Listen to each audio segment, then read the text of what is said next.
네, 오늘 주신 하나님 말씀은 요한복음 11장 1절에서 4절까지의 말씀입니다. 신약성경 요한복음 11장 1절에서 4절까지의 말씀입니다.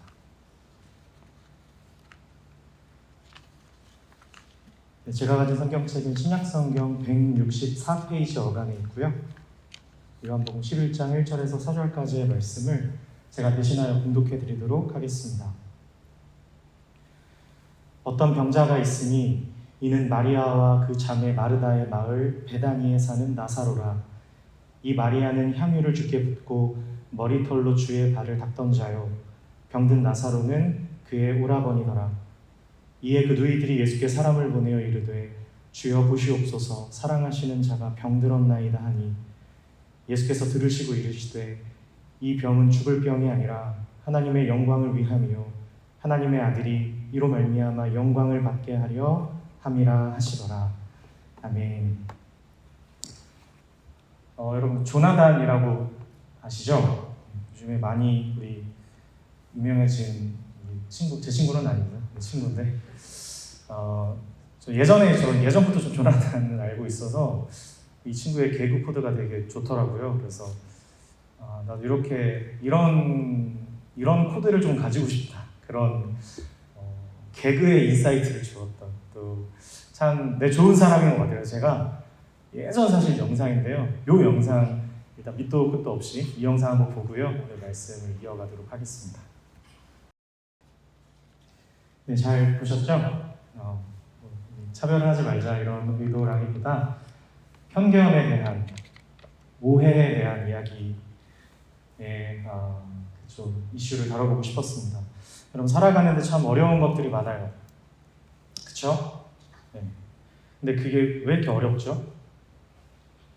내가 생각하는 것과 지금 내가 가진 기준으로는, 내 입장으로는 이 상황들, 그리고 그 사람들을 이해하고 받아내는 게 잘 납득이 되지 않기 때문에 힘들죠.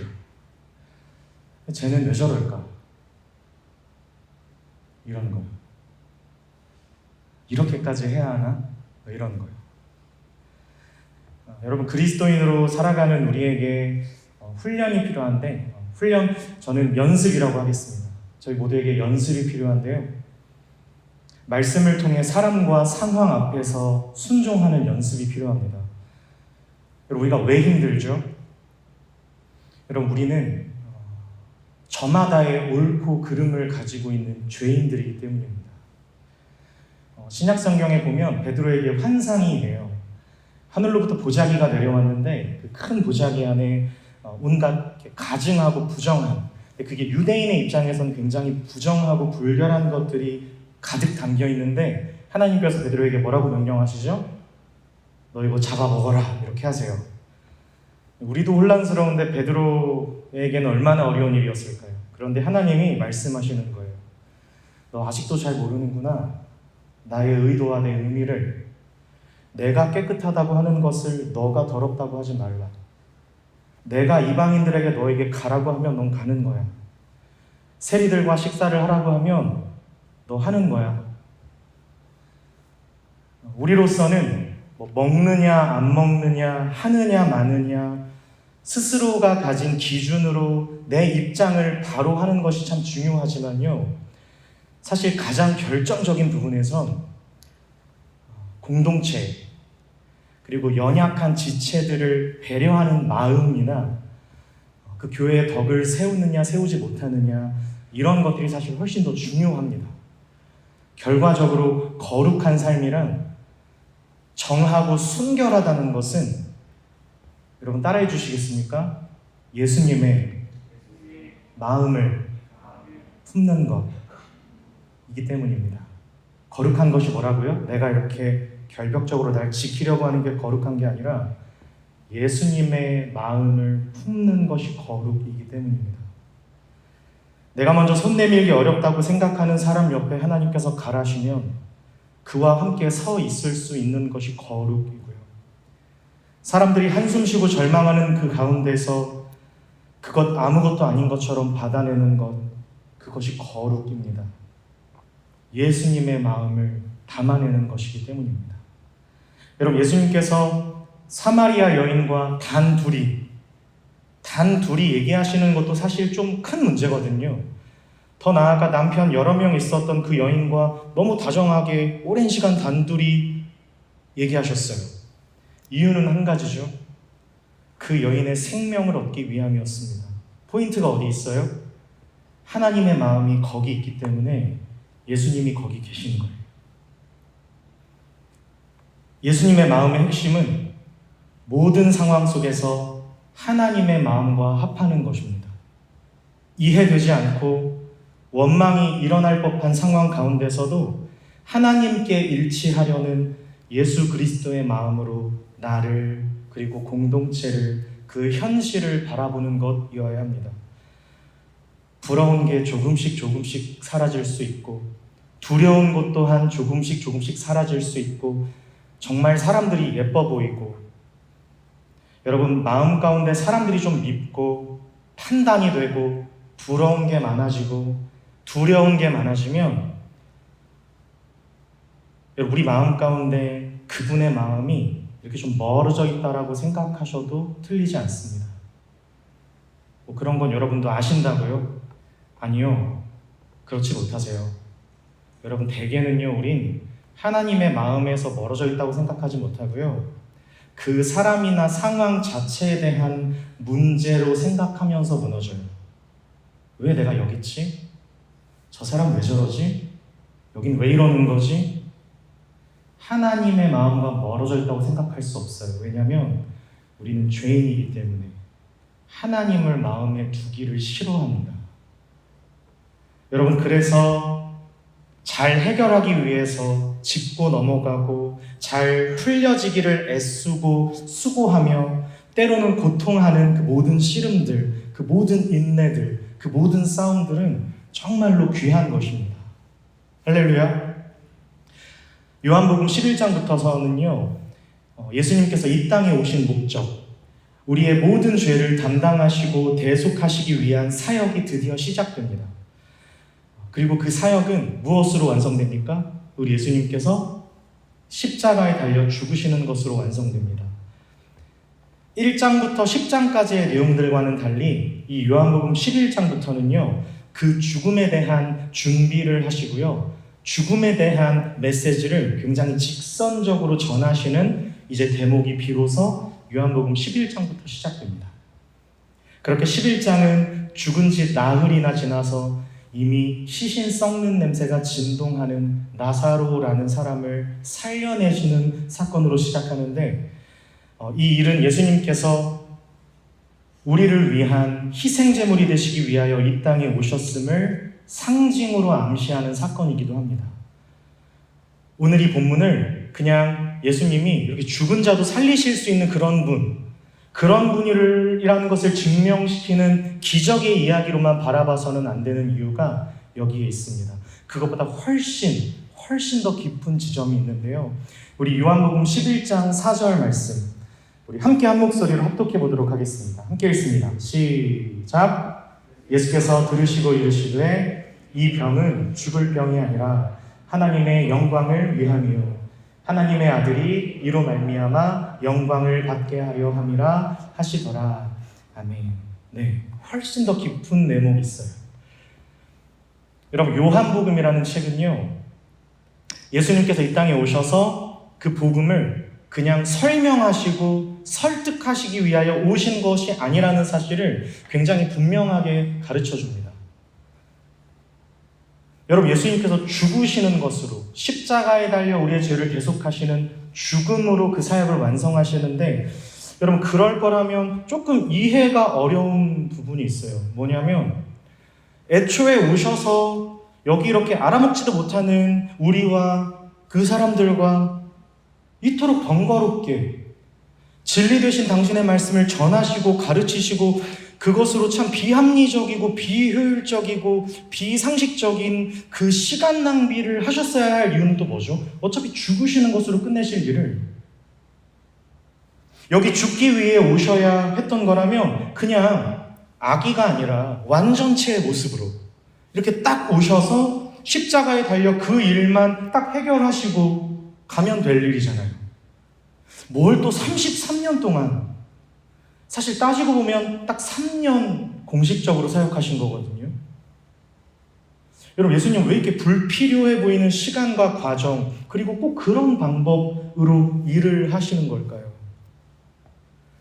오늘 본문, 나사로가 병들어 죽었습니다.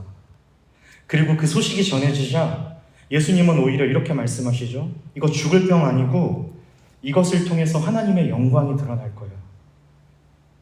우리가 이것과 비슷한 사건을 우리 계속 지난주, 지지난주 요한복음 9장에서도 확인했었죠. 우리 한번 요한복음 9장 말씀으로 잠깐만 넘어가 보겠습니다. 요한복음 9장 1절, 2절, 3절까지만 한번 읽어볼 텐데요. 오늘 말씀과 사실 굉장히 유사한 표현들이 등장합니다.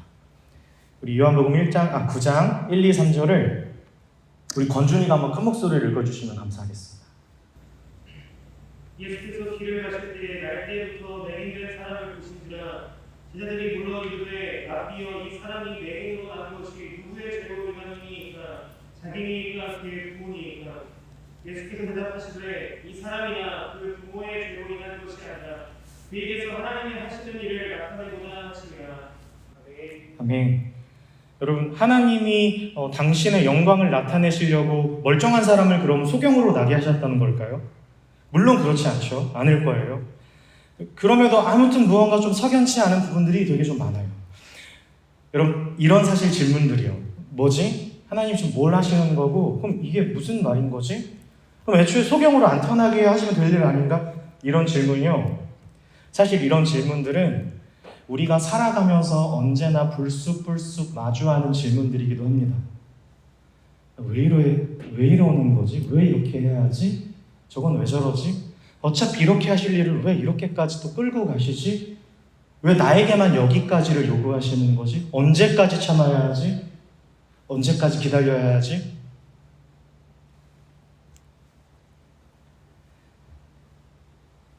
여러분, 이제 곧 예수님이 죽으실 거예요. 요한복음 1장에서 11장까지의 증언과 같이 하나님을 아는 사람도 없고 사랑하는 사람도 없고 빛이 오셨지만 그 빛을 알아보지도 못하는 저들을 위해, 우리 모두를 위해 예수님께서 친히 십자가에 달려 죽으실 것입니다. 그래서 우리에게 이런 질문이 생기는 거예요. 왜 일을 이렇게 힘들게 하시는 걸까? 가만 보니까 매번 사랑하신다고, 우리를 도우시고 인도하신다는 말만 하고 실제로는 사실 아무런 도움도 안 주시는 이 하나님을 어떻게 신뢰할 수 있는 거예요? 하나님이 우리 인생 가운데 사실 언제 그렇게 막 또 큰 만족을 주셨던가요? 우리의 간구와 마음의 소원 가운데 언제 한번 마음고생은 할 틈이 없도록 우리를 부하게 하셔서 도와주시던가요? 그럼에도 늘 성경은 내가 너를 사랑한다, 내가 너를 복되게 하길 원한다. 하나님이 하시는 일에 대해서 때로 우리는 잘 모르겠어요. 그리고 왜 일을 항상 이런 식으로 전개해 가시면서 우리로 하여금 그 일들을 그대로 마주하도록 하시는지도 이해하기가 어렵습니다. 하나님의 영광은 또 뭐예요? 하나님 당신의 만족과 기쁨을 위해서 우리를 희생시키는 그런 영광이랍니까? 그렇게 점차 하나님의 뜻, 하나님의 마음, 하나님의 하나님 되심, 이런 것들에 대해 우리의 불만이 쌓이기 시작합니다. 하나님의 권위, 그렇게 하나님을 믿는다는 것이 어느 순간 지루해져 갑니다. 왜요? 와닿지가 않으니까. 그렇게 어떤 문제를 계기로, 컨디션을 계기로 우리는 도망을 칩니다. 도망가자. 그것이 물리적인 공간에서의 도망이든 내 영혼의 자리에서의 도망이든 우리는 도망을 치죠. 여러분, 보통 우리가 권위를 경험하게 되는 경우는 누구로부터죠? 우선 부모님입니다. 부모님의 어떤 요구가 있죠. 자녀의 입장에서는 아니 왜 일을 그렇게 해야 하지? 납득이 되지 않는 경우가 있지만 많은 부분 부모님은 우리의 그 왜에 대해 답을 주지 않으신 채로 당신의 요구를 관철하시죠. 그렇게 부모의 권위가 작용해요. 제가 이 권위라는 것을 설명하기 위한 예를 드는 건데요. 우리가 권위를 오해하고 그 권위에 대한 편견을 가지고 있어서 그래요. 여러분, 권위라는 것은 아직 그 수준과 실력이 얕고 부족하여 그 의미와 내용을 다 받아들이기 어려운 사람에게 더 크게 작용하죠. 어린 아이들에게 그래서 더 크게 작용하죠. 이 한마디면은 하잖아요. 제 아내가 유치원 어린이집 교사인데 아기가 이렇게 할 때 이렇게 하면 이렇게 하더라고요. 이렇게 권위라는 것은 전부 관계 속에서 발생하는데, 그런데 그 권위가 나의 이익을 위해서 상대방의 정당한 권리를 희생시키는 것으로 작용하면 그것은 권위가 아니라 독재가 되는 거죠. 여러분, 권위의 반대는 자유가 아니고요. 권위의 반대는 독재입니다. 권위라는 것은 굉장히 중요한 거죠. 부모의 자리에서 자녀가 그것을 요구하지도 않았고 원하지도 않았지만 그것이 자녀에게 꼭 필요한 가치라면, 이를테면 아무리 밥을 안 먹겠다고, 내가 지금 아파서나 입맛이 없다고 막 나를 내버려두라고 땡깡을 피워도 자녀를 식탁에 앉히게 되는 것입니다. 자녀는 그런 게 싫어요. 그럼 거기서 부모가 뭘 할 수 있죠? 냅둬요? 아니죠. 자녀의 입장에선 이게 시작되죠. 강요가 시작됩니다. 수저를 들게 하고 두 수저, 아니 한 수저만이라도 뜨게 해서 밥을 먹고 그렇게 약을 먹여야 되니까요. 근데 만약에 자녀의 유익을 위한 것임에도 지금 당장 제가 안 받아들인다고 해서 그걸 포기해버린다면, 여러분, 그거는 그 권리를 존중하는 것이 아니라 방관이 되는 거죠. 하지 마세요. 하지 마. 여러분, 그런 부모는 없습니다. 그래서 사실 굉장히 어렵죠. 부모가 된다는 건 사실 그래서 어려운 일이 아닐까 조금 생각을 해봅니다. 권위를 앞세우는 게 아니라 그 권위를 가지고 같이 서야 하기 때문에요.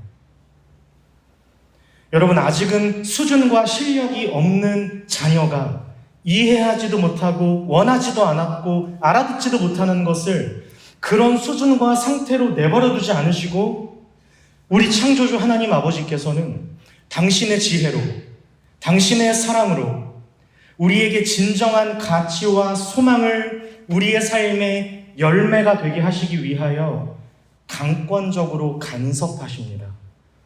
여러분, 이것을 권위라고 합니다. 때로 그것이 강요와 어떤 책임의 형태로 나타난 것 때문에 여러분, 너무 그런 것들을 강렬하게 거부하시거나 싫다고만 하지 마셔야 하는 까닭이 여기에 있습니다.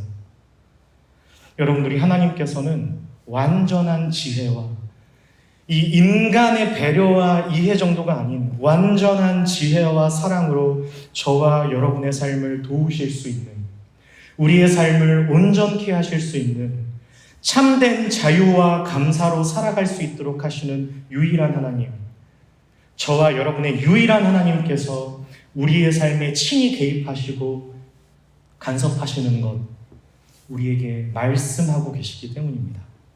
여러분, 오늘 본문은 그것을 하나님의 영광을 드러내기 위함이다라고 설명하고 있어요. 하나님의 영광입니다. 그 영광은 당신의 만족을 위해서 저와 여러분의 희생을 요구하심으로 얻어내시는 그런 영광이 아니고요. 그런 독재적인 영광이 아니고요. 우리는 믿음, 소망, 사랑 중 그 어느 것도 제대로 할 수 없어요. 스스로 알지도 찾을 수도 없어요. 왜요? 우리가 말씀을 통해서 무엇을 배웠습니까? 볼 수 없고, 들을 수도 없고, 만질 수도 없고, 만들어낼 수도 없는 완전히 고장나고 부패해버린 존재가 되었기 때문입니다. 그렇게 하나님만이 우리의 최종적인 권위가 되셔야 하는데, 하나님을 떠나 하나님의 말씀을 등진 우리 모두의 최종적인 권위가 무엇이죠? 여러분, 하나님이 우리의 권위셔야 하는데 하나님을 떠난 우리의 이 인간들의 최종적인 권위가 뭐죠? 여러분, 그것은 죽음입니다. 여러분, 이걸 이해하실 수 있으시겠어요? 인간에게 최종적인 권위, 인간이 도저히 벗어날 수 없는 이 세상 최고의 권위는 죽음입니다. 사망, 이 죽음이 우리 인간의 최종적인 권위가 됐어요. 여러분, 그래서 그것을 조금이라도 늦춰보려고 인간은 누구라고 할 것 없이 모두 안간힘을 쓰고 살아요.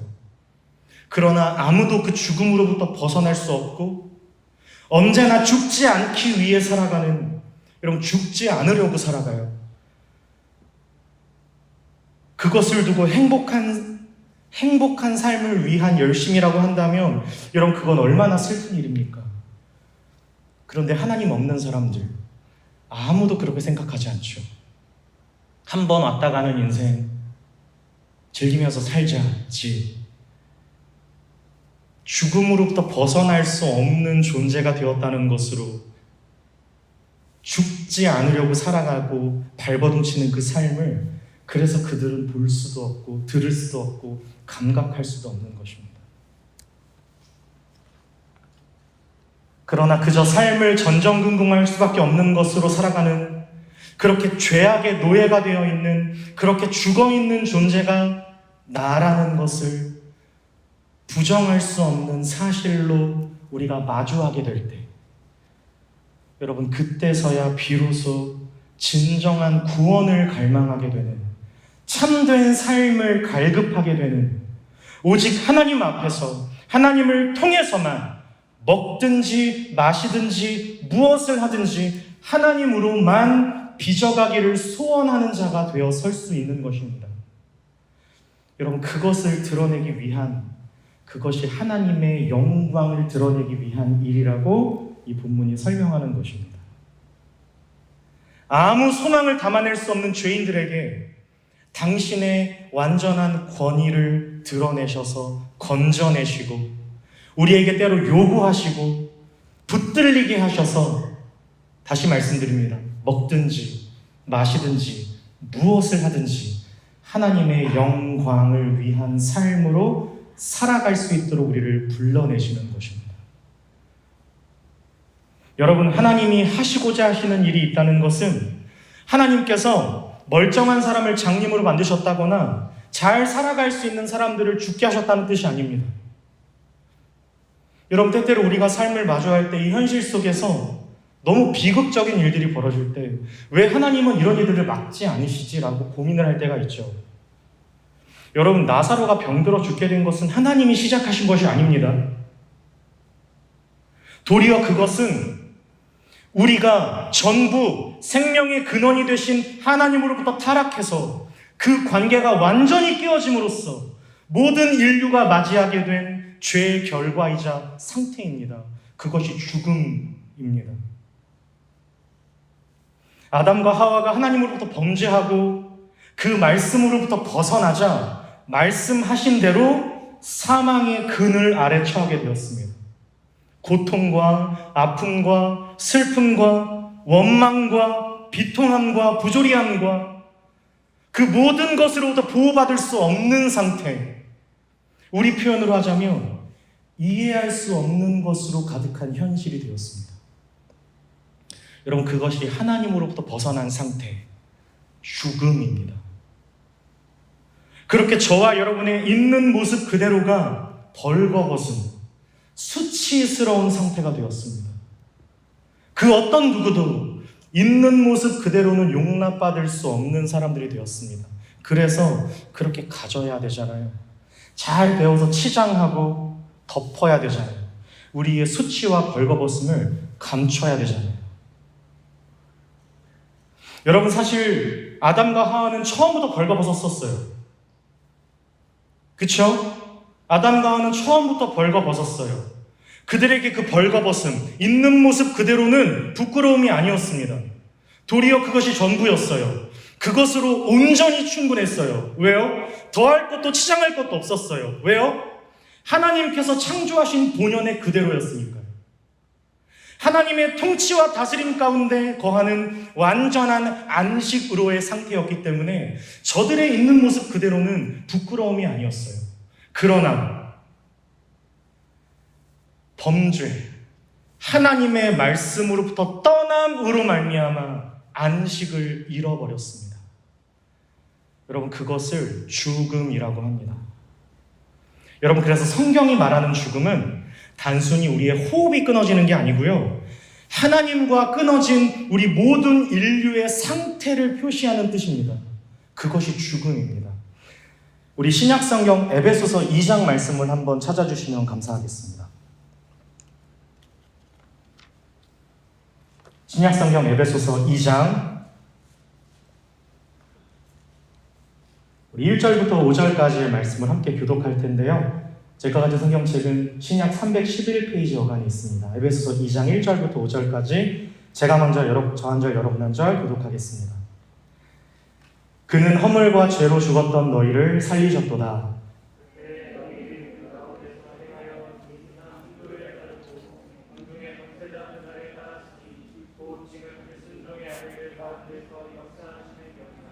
전에는 우리도 다 그 가운데서 우리 육체의 욕심을 따라 지내며 육체와 마음에 원하는 것을 하여 다른 이들과 같이 본질상 진노의 자녀이었더니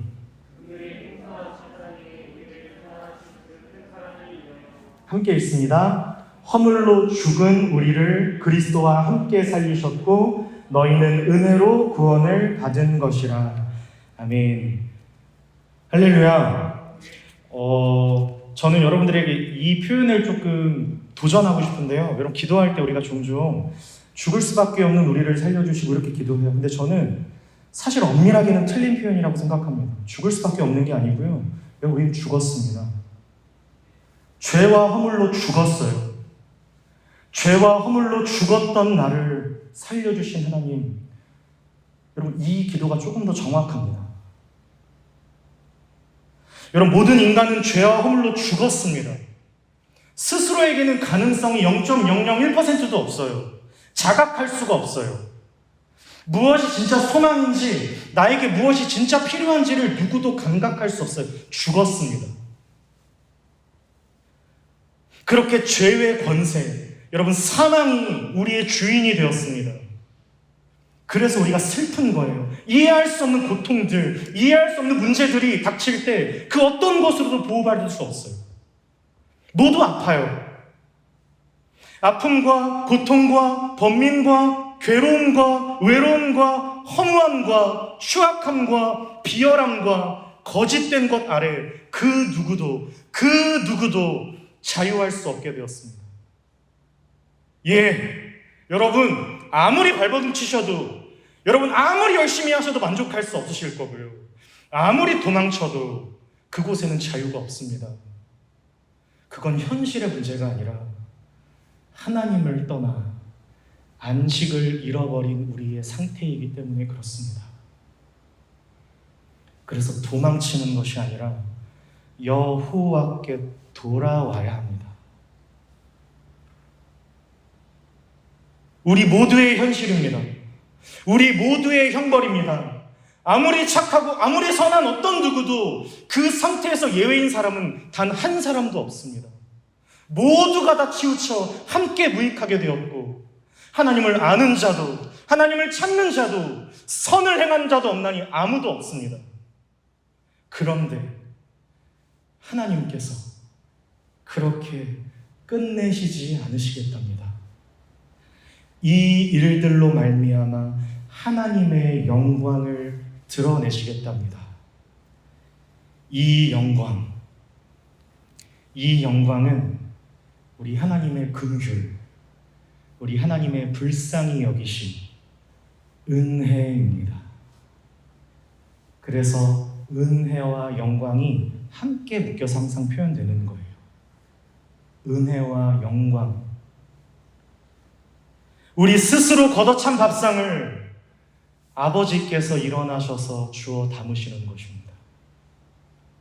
죄와 사망의 권세로 심판받아 마땅한 우리로 하여금 완전한 멸망에 처하지 않기 위하여 하나님이 간섭하시겠답니다. 그래서 그분이 저와 여러분의 인생 가운데 찾아오시는 것입니다. 여러분 그렇게 여기에 앉아 계실 수 있으신 겁니다. 여기서 잠깐 우리가 다시 잘 정리해야 합니다. 여러분 사망의 상태, 이 비참한 현실, 이 모든 결핍, 이 처절한 어떤 일들, 여러분 이건 하나님이 벌리신 일들이 아닙니다. 우리가 자초한 일이에요. 주제도 모르고 날뛰었던 인간들이 자초한 일이에요. 스스로 하나님이 되고자, 스스로 모든 주도권과 선택권과 결정권을 내가 가지려고 했던 그 인간들이 자초한 일입니다. 그렇게 그로 인한 이 현실은, 모든 인간의 상태는 여러분 상당히 심각한 상태라는 것, 상당히 심각한 상황이라는 것을, 여러분 이것에 대한 인식이 우리에게 있어야 합니다. 하나님이 하시지 않으셨고요. 그리고 이 죄는 굉장히 심각합니다. 여러분 그냥 없었던 일이 될 수 없어요. 여러분 그냥 무야무야 덮으실 수 없어요. 그렇게 이 상태에 대하여 하나님이 공의롭게 심판하시고 판정하신다면 정말 죽는 것이 마땅합니다. 우리가 마주하고 살아가는 이 현실에서 확인하게 되는 모든 비극들은 모두 마땅한 거예요. 여러분 그럼에도 하나님은 역사상 단 한 번도 온전히 당신의 진노의 잔을 쏟아부으신 적이 없는 사실을 여러분 아십니까? 물론 상징적으로 드러내신 그런 심판들이 있습니다. 그 최초의 사건이 바로 뭐죠? 창세기에 노아의 홍수 사건이죠. 예. 여러분 근데요, 그럼에도 그 심판 이후에 하나님이 사랑하는 당신의 자녀들을 향한 그 사랑이 너무 커서 내가 다시는 이렇게 너희들을 심판하지 않을 거야 라고 약속하시는 것 기억하십니까? 여러분 그렇게 노아와 그의 후손들에게 약속하시면서 무엇을 보여주시죠? 하늘에 7빛깔? 여러분 이 무지개는요, 그 원어가 캐셔트라는 건데요, 여러분 이건 사실 활이에요. 활. 여러분 무지개가 어떻게 생겼죠? 이렇게 생겼잖아요. 이걸 활이라고 하면 지금 어디를 향한 거죠, 이 활이? 여러분 하늘을 향한 거예요. 여러분 이 무지개는 무슨 7개든 색깔이 6개든 그런 게 중요한 게 아닌 거고요.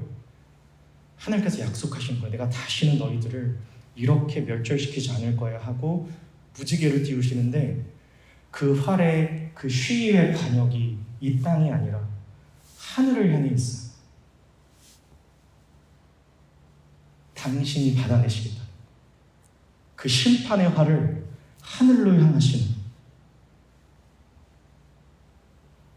하나님은 그렇게 이토록 아무것도 아닌 인간들을, 아무것도 아닌, 언제나 자기 마음대로 자기 마음에 원하는 대로 굴기만 하는 이 아무것도 아닌 인간들에게 아무것도 아닌 자들처럼 그들을 대하시지 않으십니다. 여전히 형벌과 죽음으로 심판받아 마땅한 우리를 죽음 한가운데 내버려 두지 않으시고 이 권위, 하나님의 하나님 되심을 드러내십니다. 이 병은 죽을 병이 아니라 하나님의 영광을 위한 일이야. 여러분 그렇게 하나님께서 저와 여러분들을 건져내시기 위해, 우리 같은 죄인들을 살리시기 위해 당신의 완전하신 사랑과 지혜, 하나님의 하나님 되심, 당신의 약속, 당신의 이름을 걸고 우리를 구원하십니다. 그리고 역사상 한 번도 온전히 그 진노를 다 표출하셨던 적이 없으셨던 하나님께서 그 진노를, 그 심판에 대한 무서운 진노를 완전히 쏟아버리십니다. 완전하게 심판하십니다. 남김없이 모조리 쏟아부어 죽이셨어요. 그것이 십자가입니다. 사랑하는 우리 나사렛 예배자 여러분, 우리는 누구나 태어날 때부터 소경이며 병들어 죽을 운명에 처해 있는 존재들입니다. 그런데 그것이 맹인과 이 나사로라는 이 두 명의 사람의 어떤 이야기들을 통해서 하나님이 당신의 영광을 드러내시겠다고 똑같이 표현하시는 이 이유를 여러분 아시겠습니까? 이 소경과 나사로의 상태는 저들만의 문제가 아니라 저와 여러분, 우리 모든 인류의 상태와 운명이기 때문에 그렇습니다. 그래서 저와 여러분들을 불러주시고 그 눈먼 맹인의 눈을 뜨게 하시며 죽은 나사로를 살려내시는 것입니다. 우리 아버지신 하나님께서 저와 여러분을 구원하시겠다는 약속입니다. 여러분 그렇게 하나님을 만나는 것입니다.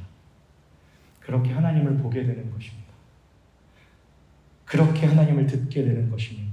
그렇게 하나님을 만나 이 세상에서는 상상도 할 수 없는 공의와 사랑, 당신의 이익이나 만족, 당신의 유익과 수단으로 당신의 세상을 구축하기 위해서 인간을 도구로 쓰시는 그런 하나님이 아닌, 만들어 놓고 낳아놓고는 당신의 입장과 유익만을 위해서 언제나 수단처럼 자식을 이용해 버리시는 그런 하나님이 아닌, 보상과 대가는 염두에 두지도 않은 채 공동체와 명분만을 강요하는 것으로 말은 가족이라고 하지만 사람을 사람으로 대하지 않는 이기적인 독재적인 그런 분이 아니라, 우리의 죄인된 상태로 완전히 망가지고 부패하고 아무 가능성이 없는, 보지도 않으려고 하고 사실 볼 수 없으니까요, 듣지도 않으려고 하며 들을 수 없으니까요, 당신을 떠나 완전히 망가진 저와 여러분, 그런 우리를 당신의 강권하시는 사랑으로 뿌리치는 손을 잡으시고 비명을 지르는 영혼을 끌어안으셔서 나는 너의 하나님이다, 내가 세상 끝날까지 너와 함께 하겠다.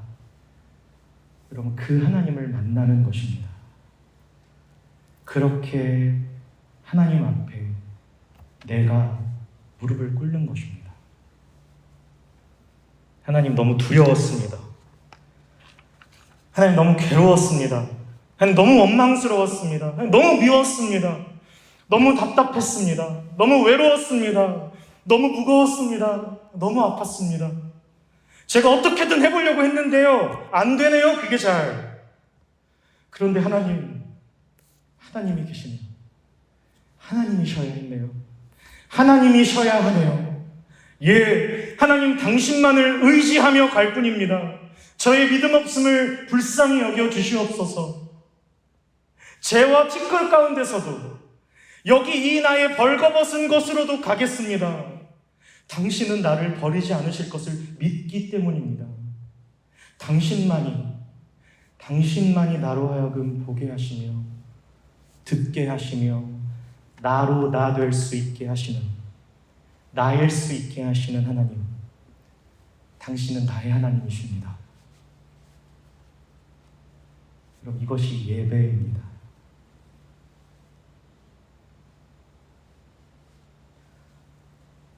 여러분, 임태주 시인을 아십니까? 제가 종종 설교 때나 나눌 때 이 어머니의 유서를 제가 인용하는데요, 저에게는 너무나 커다란 인사이트를 주었고 감동을 주었습니다. 그 내용을 발췌한 것인데요, 이 임태주라는 시인의 어머니가 그 유서를 쓴 편지입니다. 너는 책줄이라도 읽었으니 나를 헤아릴 것이다. 너 어렸을 적 네가 나에게 맺힌 듯이 물었었다. 이장집 잔치마당에서 일 돕던 다른 여편네들은 제 새끼들 불러 전 나부랭이며 유밀과 부스러기를 주섬주섬 챙겨 먹일 때 엄마, 왜 너는 나를 못 본 척 외면했느냐고 따져 물었다. 나는 여태 대답하지 않았다. 높은 사람들이 만든 세상의 지엄한 윤리와 법도를 나는 모른다. 그저 사람 사는 데는 인정과 도리가 있어야 한다는 것만 겨우 알 뿐이다. 남의 예식이지만 나는 그에 맞는 예의를 보이려고 했다. 그것은 가난과 상관없는 나의 인정이었고 나의 도리였다. 그런데 네가 그 일을 서러워하며 물을 때마다 나도 마음이 가만히 아팠다. 생각할수록 두고두고 잘못한 일이 되었다. 어미의 도리의 값어치보다 네 입에 들어가는 떡 한 점이, 그 떡 한 점이 더 지엄하고 존귀하다는 걸 어미로서 너무 늦게 알았다. 내 가슴에 박힌 멍울이다. 이미 용서했더라도 애미를 용서하거라. 세상 사는 거 별거 없다. 속 끓이지 말고 살아라. 너는 이 어미처럼 애태우고 참으며 지속 파먹고 살지 말아라. 힘든 날이 있을 것이다. 힘든 날은 참지 말고 울음을 꺼내 울어라. 더 없이 좋은 날도 있을 것이다. 그런 날은 참지 말고 기뻐하고 자랑하고 다녀라. 괴롭지 않게 마음 가는 대로 순순하고 수월하게 살기를 바란다. 자주 눈비가 다녀갔던 생이었지만 맑게 갠날 사이사이 살구꽃이 피고 수수가 여물고 단풍물이 들어서 참 좋았다. 그런 대로 괜찮았다. 그러니 나의 삶을 가여워하지도 애달파하지도 마라. 부질없이 길게 말했다. 살아서 한 번도 해본 적이 없는 말을 여기에 남긴다. 나는 너를 사랑으로 낳아서 사랑으로 키웠다. 내 자식으로 와주어서 고맙고 염치 없었다. 너는 정성껏 살아라.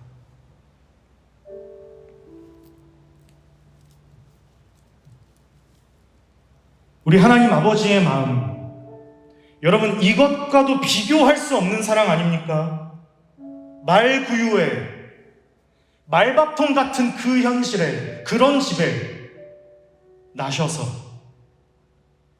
33년 여기 하나님과 원수되어 있는 인간들과 똑같은 모습으로, 여러분 우리는 조금만 상태가 괜찮아지고 좀 바쁘면 지가 뭐라고 되는 것처럼 거들먹거려요.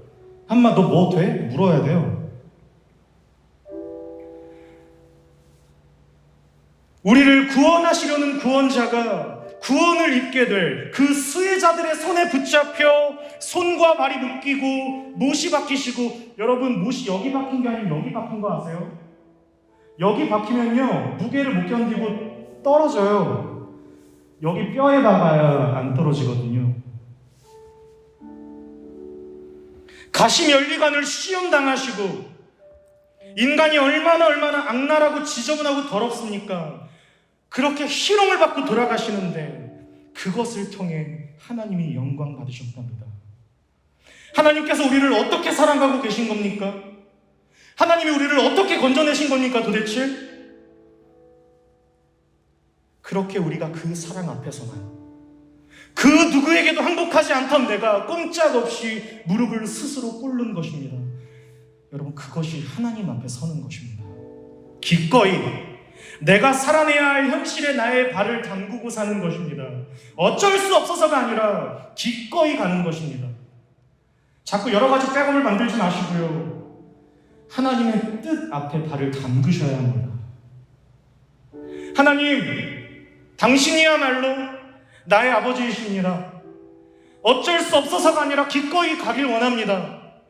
이 세상 어떤 무엇보다도 그 누구보다도 나를 사랑하시는, 나를 끝까지 인도해 주실 수 있으신, 나의 모든 결핍과 결벽과 부족함을 도우실 수 있으신 나의 전부이신 당신만이 나의 하나님이십니다. 그렇게 연주할 수 있는, 그렇게 노래할 수 있는, 그렇게 함께 예배할 수 있는 우리가 되어야 할 것입니다. 그렇게 현실을 향해 시퍼렇게 날이 서 있던, 누군가를 향해 시퍼렇게 날이 서 있던, 스스로를 품에 안지도 자책하기로 자폭하기를 일삼던 오해의 칼날을 버리게 되는 것입니다. 그것은 저 사람의 문제가 아니라, 이 교회의 문제가 아니라, 이 현실의 문제가 아니라, 하나님과 원수되었던 내가 죄인된 상태로 말미암은 하나님을 향한 오해였기 때문입니다. 여러분, 그래서 하나님을 믿는 믿음만이, 그 믿음 안에서만 주어질 수 있는 유일한 구원, 그 안식, 하나님의 나라를 하나님 앞에서만 살아갈 수 있는 것입니다. 저 임태주 시인이 그 어미의 몇 줄 채 되지 않는 엉성한 글귀 안에서도 자신의 존재와 인생을 향한 향방을 더 굳게 할 수 있지 않았겠습니까? 여러분, 전능하사 천지를 만드신 하나님 아버지, 그분의 편지를 받아든 저마다의 자리로부터 먹든지 마시든지 무엇을 하든지 어디에서나 우리 아비의 뜻과 마음을 헤아리는 구원받은 자녀로 우리 또한 서야 합니다. 이것을 복음, 이 세상 오직 유일하고 확실한 소망, 구원이라고 합니다. 할렐루야. 여러분, 구원받은 하나님의 자녀들이십니다. 어떻게 확인할 수 있냐고요? 살아보세요. 저는 적어도 여기까지 나올 수 있다면 저는 그게 증거라고 생각합니다.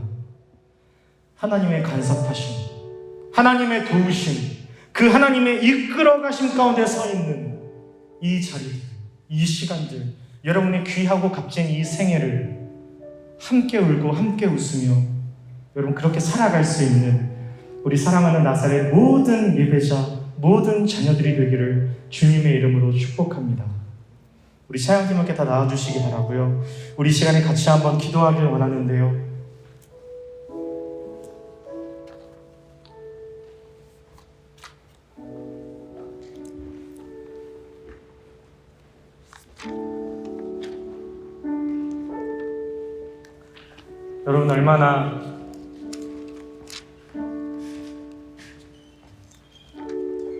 여러분 얼마나 힘드신 일들이 참 많으십니까?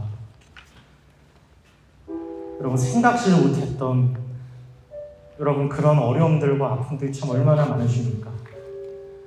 여러분 헤아릴 수 없는 사실 이해가 되지 않는 여러분 그런 문제들이 얼마나 많으십니까? 그리고 얼마나 불특정하게 그런 일들이 여러분의 삶에 찾아옵니까? 여러분 저 시인의 고백을 한번 들어보시겠습니까? 고난당한 것이 내게 유익이라 이로 말미암아 내가 주의 율례들을 배우게 되었나이다. 주의 입의 법이 내게는 천천 금은보다 좋으니이다. 주의 손이 나를 만들고 주의 손이 나를 세우셨사오니 내가 깨달아 주의 계명들을 배우게 하소서. 주를 경외하는 자들이 나를 보고 기뻐하는 것은 내가 주의 말씀을 바라는 까닭이니이다. 여호와여 내가 알거니와 주의 심판은 의로우시고 주께서 나를 괴롭게 하심은 주의 성실하심 때문이니이다. 여러분 고난을 통해서 우리가 뭘 배울 수 있습니까? 뭐 아프니까 청춘이다 이런 거 말고요. 여러분 고난을 통해서 무엇이 진짜인지를 알아가게 되는 거죠. 사람에게 정말 중요한 게 무엇인지를 고난 속에서만 우리는 볼 수 있죠. 고난을 당한 순간부터 눈에 보이는 것들로, 손에 만져지는 것들로 인생을 다 채울 수 없다는 것을 알게 됩니다. 우리에게 답이 되어야 하는 그 답은 더 큰 것이어야 한다는 사실을 깨닫게 됩니다. 그냥 좋은 사람 만나는 것, 빨리 시험 끝나는 것, 막 이런 감정들을 아예 안 느끼고 싶은 여러분 그런 기도가 들어지는 것 정도가 아니고요. 우리의 삶이 하나님을 깊이 신뢰하고 깊이 사랑해야 한다는 것을, 그것이 나에게 필요하다는 사실을 우리의 입술로 고백할 수 있어야 하는 것입니다. 그렇게 너무 고통스러운 것들이, 고난당한 것이 하나님의 말씀, 비로소 하나님을 구하게 되는, 구하게 하시는 우리 하나님의 손길이었다는 사실을 만나게 되는 것입니다. 하나님께서 우리를 정말 사랑하시는 증거 한 가지, 저와 여러분들을 그냥 살도록 내버려 두지 않으신다는 것입니다. 사랑하는 여러분, 하나님은 우리의 하나님 되어주시기를, 우리의 아버지가 되어주시기를, 우리의 영원한 왕이 되시기를 포기하지 않으시는 우리의 하나님이십니다. 이 사실 앞에 여전히 답이 없는 현실과 여기에서는 도저히 답이 나올 수 없는 것이 사실 너무나 당연한 이 현실, 그렇게 여기가 아니라 하늘을 보며 하나님을 바라보는 믿음으로 살아내도록 여러분들을 인도하시는 은혜의 손길이 있다는 것을 여러분 꼭 기억하시기를 간절히 소망합니다. 여기가 아니고요, 저기예요. 이 사람이 아니라 저분이어야 합니다. 우리가 가장 크게 걸어놓아야 할 그 이름,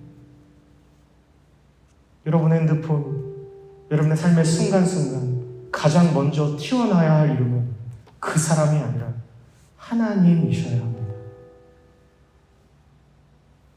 제가 잠시 기도하겠습니다. 고맙고 사랑이 많으신 하나님 감사합니다. 하나님, 우리 사랑하는 나사렛 대학교 귀한 하나님의 자녀들을 오늘 이 시간까지 인도하여 주시고 우리를 고아와 같이 내버려 두지 않으시고 하나님 아버지를 믿으며 살아갈 수 있도록 도와주심에 감사와 찬양을 드립니다.